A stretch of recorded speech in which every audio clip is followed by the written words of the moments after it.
రాధ, ఆశ నీ రూపానికి ప్రతిరూపంగా ఉంది. రూపులోనూ చూపులోనూ ఆమె నీలాగే ఉన్నా నేను ఆమెను వదిలేది లేదు.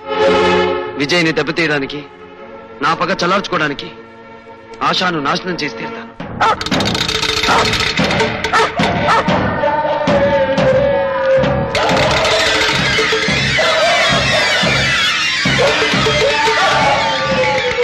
ఏమండి, ఈ రోజు నుంచి ఆశాని వేయి కళతో కాపాడుకోవాలండి. లేకపోతే వాడు ఎంతో దుర్మార్గానికైనా సిద్ధపడచ్చు.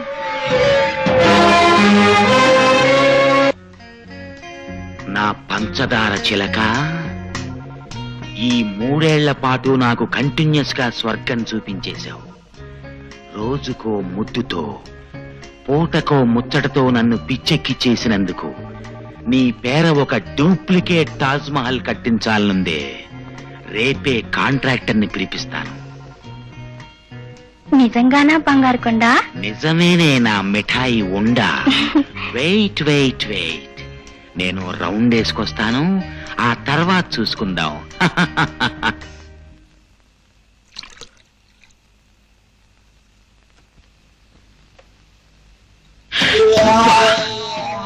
నువ్వు భుజంగరావు, లక్షలు పోసి పంకజాన్ని కొనేసి కోర్టులో అబద్ధపు సాక్ష్యాన్ని చెప్పించి నువ్వు నన్ను జైలుకి పంపించావని నాకు తెలుసు. కాకపోతే ఇప్పుడు ఏ పాపం తెలియని ఒక అమాయకురాలను ఎందుకు చంపావో నాకు తెలియడం లేదు. ఏమిటి వాగుతున్నావు? మందు పుచ్చుకోకుండానే తప్పుడు కోతలు కూస్తున్నావే. నేనెవర్ని చంపలేదు. తెలియనట్టు మాట్లాడుతున్నావే. చంపితే కదా తెలిసేది. నేనెవర్ని చంపలేదు. అలాగా? అయితే నాతో రా.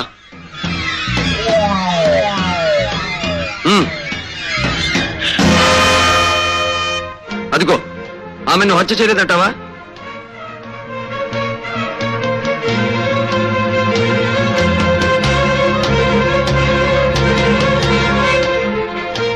నేను హత్య చేయటం ఏమిటి?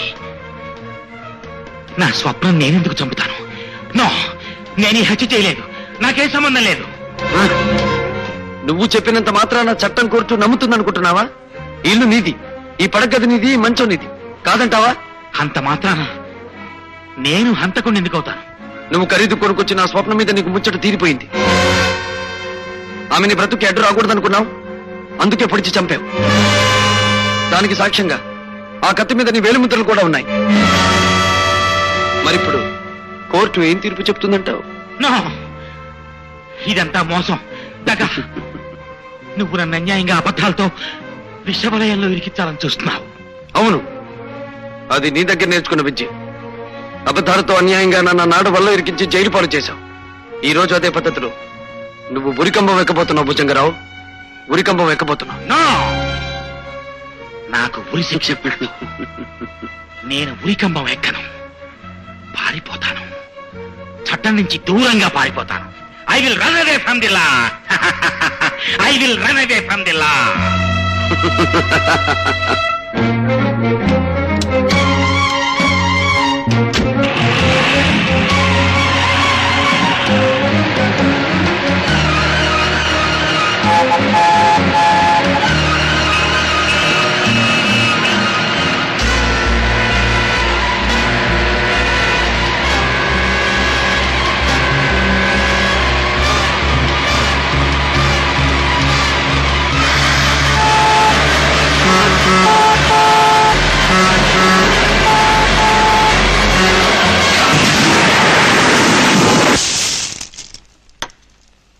ఈ భుజంగరావు యాక్సిడెంట్ విషయంలో సందేహపడ్డం అనవసరం మిస్టర్ విజయ్. సాక్ష్యాలను బట్టి, జరిగిన యాక్సిడెంట్ విధానాన్ని బట్టి అది భుజంగరావు తొందరపాటు వల్ల జరిగిన యాక్సిడెంట్ ఏం తెలుస్తోంది. బట్ వన్ థింగ్ సార్, ఈ ప్రమాదం వెనక పరశురామ హస్తం ఉందని నాకు ఖచ్చితంగా అనిపిస్తోంది. You are mistaken. గూర్ఖా సాక్ష్యాన్ని బట్టి కార్ డ్రైవ్ చేసి వెళ్ళింది భుజంగరావు ఒక్కడే. కంట్రోల్ తప్పి అతను కార్ డ్రైవ్ చేయడం చూసిన సాక్ష్యాలను బట్టి సార్, సాక్ష్యాలు ఆధారాలు ఎన్నున్నా భుజంగరావు మరణానికి కారకుడు పరశురామని నమ్ముతున్నాను. అంత వేగంగా అసలు అతను కారు ఎందుకు నడిపాడు? ఎవరి భయం కారణంగా అతను అంత ఆందోళనగా బయలుదేరాడు? అసలు అతని ఇంట్లో ఉండే అమ్మాయి ఏమైంది? ఎక్కడుంది?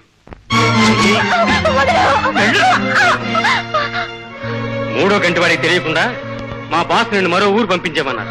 ఆ ఏర్పాట్లు పూర్తయ్యే వరకు నువ్వు ఇక్కడే ఉండు.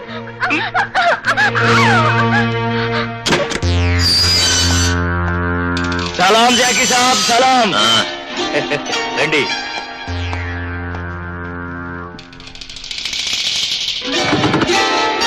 నీ అమ్మ చెమ్మ చెక్క. నేను జైలు పాలవడానికి కారణమైన ఆ ఇన్స్పెక్టర్ విజయ్ని, వాడికి మన విషయం హింట్ ఇచ్చిన ఆ పరశురాముని వదిలిపెట్టకూడదు మస్తాన్. వాడిద్దరిని జాయింట్ గా దెబ్బతీయాలి. దాందే ఉంది సాబ్, నువ్వు తలుసుకుంటే అర్ధనారీశ్వరుని కూడా ఎడగొట్టేయగలవు. అందుకే మస్తాన్, ఇవాళ నుంచి వాళ్ళిద్దరినీ ఓ కంట కనిపెట్టాలి.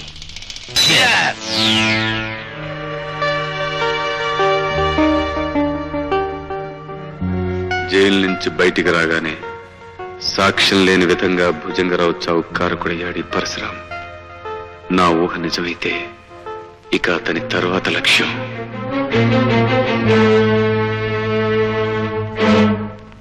పద్మావతమ్మ, అమ్మాయికి కలెక్టర్ గారి సంబంధం చేస్తున్నందుకు మాకందరికి చాలా సంతోషంగా ఉంది.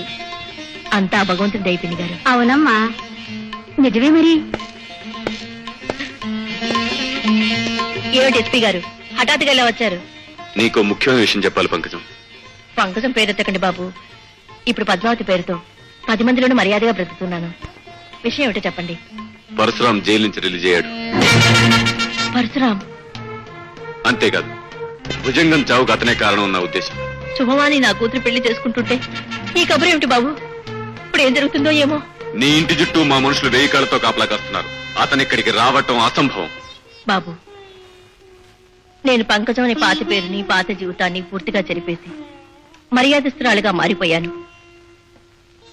ఈ సంఘంలో ఒక గౌరవమైన స్థానాన్ని సంపాదించుకున్నాను. ఈ పెళ్లికి వచ్చిన పెద్దలు ఎవరికి నా పాపిష్టి బ్రతుకు గురించి ఏమీ తెలియదు. అందుకే నా ఒకగానొక కూతురు పరువు ప్రతిష్టలున్న పెద్దింటి కొడులు కాబోతుంది. ఇలాంటి పరిస్థితుల్లో ఆ పరశురాం ఇక్కడికి వచ్చాడంటే నా చరిత్ర బట్టబయలవచ్చు, నా కూతురు పెళ్లి ఆగిపోవచ్చు. అందుకే ఎస్పీ గారు, ఈ రాత్రికి ఆ పరశురాం ఇక్కడికి రాకుండా చూడండి. నా కూతురు మెడలో 3 ముళ్ళు పడ్డాక వాడు నన్నేం చేసినా బాధ లేదు, భయం లేదు. చూడు, నువ్వు అనవసరంగా కంగారు పడకు. నీకు ధైర్యంగా ఉంటుంది అంటే ఈ పెళ్లేంత వరకు నేను ఇక్కడే ఉంటాను. ఆ పని చేయండి బాబు, మీకు బతికంతా రుణపడి ఉంటాను. హలో, ఎవరు? ఎస్పీ బాబు కావాలా? ఒక నిమిషం ఉండండి. హలో, ఎవరు? ఆశానా? ఏమైందమ్మా? ఎందుకు అడుస్తున్నావు? నీ వదిన ఇంకా రాలేదా? మై గాడ్, నేను ఇప్పుడే బయలుదేరి వస్తున్నాను. భగవంతుడా, బతుకంతా తప్పులు పాపాలు చేసినందుకు నన్ను ఎంతైనా శిక్షించు. కానీ నా కన్న కూతుర్ని మాత్రం కాపాడు. తను పెళ్లి చేసుకుని ఏ కలతలు కల్లోలలు లేకుండా చల్లగా ఉండేటట్టు చూడు స్వామి. ప్రార్థనలు చాలులే పంకజం. పాపం చేసిన నీలాంటి పతిత కళ్ళల్లో నీళ్లు చూస్తుంటే మండే ఎడారిలో వాన కురుస్తున్నట్టుగా చాలా ఆశ్చర్యంగా ఉంది పంకజం. పరశురాం బాబు పేరు గుర్తుంది కదా, పతిత పంకజం. సమాజంలో హై క్లాస్ సొసైటీకి సంబంధించిన పద్మావతి దేవిగా మారిపోగానే నన్ను మర్చిపోయిందేమో అనుకున్నాను. కానీ గుర్తున్నానన్నమాట. పంకజం, సంఘంలో పరువు ప్రతిష్టలున్న ఆ కలెక్టర్ గారి కుటుంబానికి నువ్వెవరవు, నీ అసలు చరిత్ర ఏమిటో తెలిస్తే నీ కూతురి పెళ్లి జరుగుతుందంటావా? జరగదు. ఆపై నీ కూతురి జీవితం సవ్యంగా ఉంటుందంటావా? ఉండదు. నేను పొగడతలతో ముంచెత్తి నీ సమాజం ఊరుకుంటుందంటావా? బాబు, మీకు దండం పెడతాను. నా కూతురు అమాయకురాలు. అది ఏ పాపం తెలియని పిల్ల. దాని బ్రతికి అన్యాయం చేయొద్దు బాబు. ఎంత గొప్పగా నటిస్తున్నావు. అవునులే, నటించడం, మనుషుల్ని నమ్మించడం నీ పుట్టుకలోనే ఉంది. ఇలా నటించి ఆ రోజు కోర్టులో నా మీద నింద మోపావు. ఆడదానిపై ఉండి రాతిగుండెతో రాక్షసిలాగా డబ్బు కాసపడి ఒక నిర్దోషిని జైలు పాలు చేశావు. కటకటాల వెనక్కి వెళ్ళిన నా కథ ముగిసిపోయిందనుకున్నావు. కానీ మళ్ళీ ఇలా పగపట్టిన పాములా ఈ పరశురాం వస్తాడని అనుకోలేదు. అవునా? బాబు, నువ్వేం చెప్తే అది చేస్తాను. అవసరమైతే నా కూతురు పెళ్లి జరిగిన మరుక్షణం కోర్టులో నిలబడి ఆ రోజు నేను చెప్పింది అబద్ధమని, డబ్బు కోసం నిన్ను దోషం చేశానని ఒప్పుకుంటాను బాబు. అక్కర్లేదు పంకజం, అక్కర్లేదు. ఆనాటి నీ అబద్ధం కారణంగా నేను అనుభవించిన 3 ఏళ్ల జైలు శిక్ష మాసిపోతు. నా బ్రతుకులో వృధాగా 3 ఏళ్లు పోగొట్టుకున్నట్టే ఈ రోజు నీ కూతురు 3 ముళ్ళు పోగొట్టుకుంటుంది. బాబు, అంత దారుణం చెయ్యొద్దు బాబు. బాబు, నా కన్నీళ్లతో నీ కాళ్ళు కడుగుతాను. నా కూతురు బ్రతుకు అన్యాయం చేయొద్దు బాబు, అన్యాయం చేయొద్దు.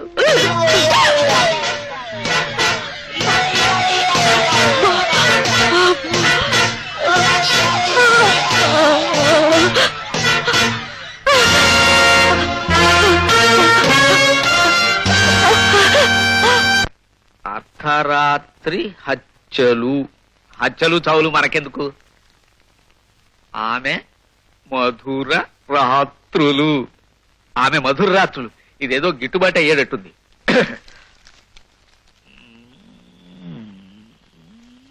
ఆశా, ఏమిటి సార్, ఏమిటి కంగారు, ఏమైంది? మీ అమ్మగారు ఆశ ఎక్కడ? వాళ్ళిద్దరు మధ్యాహ్నం బజార్ కన్నా వెళ్ళారు సార్. లక్ష్మి, ఇంతసేపు మీ ఇద్దరు ఎక్కడికి వెళ్ళారు? మేము షాపింగ్కి వెళ్ళి అటు నుంచి మూర్తి అంకుల్ గారింటికి వెళ్ళాం. మరైతే నాకు ఫోన్ చేసింది ఎవరు?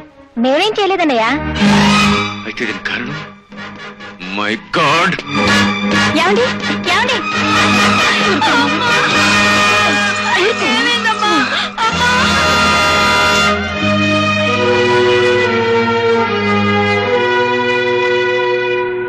చూసావా పిన్ని, నిక్షేపంలో ఉన్న మనిషికి హఠాత్తుగా గుండెపోటు రావడం ఏమిటి, శుభకార్యం ఆగిపోవడం ఏమిటి? అవునమ్మా, పాపం ఏమవుతుందో ఏమో.